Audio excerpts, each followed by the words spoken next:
अच्छा, बस ज्यादा टेंशन मत लो। मैं कैसे टेंशन न लूं उमर? मैं हमेशा ही काम करती आई हूँ। पहली बार ऐसा हुआ है कि मेरे पास करने को कुछ नहीं है। शायद थोड़ा ब्रेक लेना तुम्हारे लिए ही अच्छा हो। हाँ, 2 दिन तक तो ठीक है, लेकिन उसके बाद? हाँ, तुम चैनल पर सख्त मेहनत करने की आदी हो गई हो। हाँ, बहुत ज्यादा। वो टेम्पो मेरे लिए बहुत अच्छा था, जैसे थेरेपी हो। दरअसल मैंने कुछ सोचा है तुम्हारे लिए। तुमसे उस बारे में बात करना चाहता था मैं। क्या है वो? दरअसल हमारी बोर्ड मीटिंग हुई थी रिसेंटली। हम कंपनी में ब्रॉडकास्टिंग डिपार्टमेंट की तरह कुछ शुरू करना चाहते हैं। कैसी ब्रॉडकास्टिंग? ऐसे समझो कि एक पब्लिशिंग हाउस हो जो कंपनी की तारीख बयान करे। हम मैगजीन और किताबें शाये करना चाहते हैं जो कंपनी के फ्यूचर और हिस्ट्री के बारे में कुछ बताए। और मेरा ख्याल है तुम इस काम के लिए राइट पर्सन हो। संजीदा हो? हाँ हाँ, बिल्कुल संजीदा हूँ। क्यों, नामुमकिन है क्या ये? मतलब मुझे नहीं पता।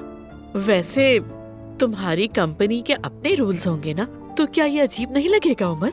मुझे बिल्कुल नहीं लगता कि ये अजीब होगा। ये तो बहुत अच्छा होगा।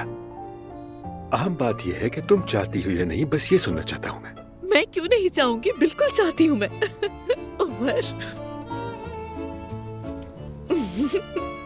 कहीं तुम मुझसे मजाक तो नहीं कर रहे ना? बिल्कुल सीरियस हूं मैं। जब चैनल का मसला हल हो जाएगा तो तुम्हारी जगह कोई भी ले सकता है। तुम्हारा काम तैयार है। आओ और फौरन शुरू करो। हाँ, ठीक है। I love you so much sweet I love you too. अगर तुम खुश हो तो मैं भी खुश हूं मेरी जान। तुम्हारी खुशी ही सब कुछ है मेरे लिए। वाकई सच है ना? क्या मैं तुम जैसे टैलेंट को कभी खोना चाहूंगा? हम्म। जरा मेरी मैनेजर को देखो।